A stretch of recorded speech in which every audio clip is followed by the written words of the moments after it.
Hello everyone, in this video I will show you how to fix cursor issue in your Mac operating system. So before starting the video, please subscribe the channel and don't forget to press the bell icon. So to solve this problem, go to your system settings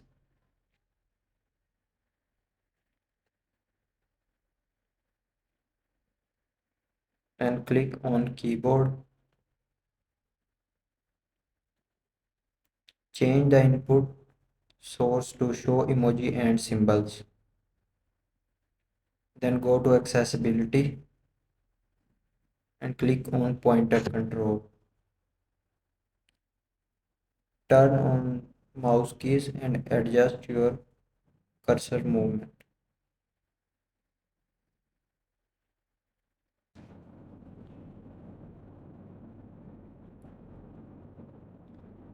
So I hope you liked the video. Please subscribe the channel and don't forget to press the bell icon.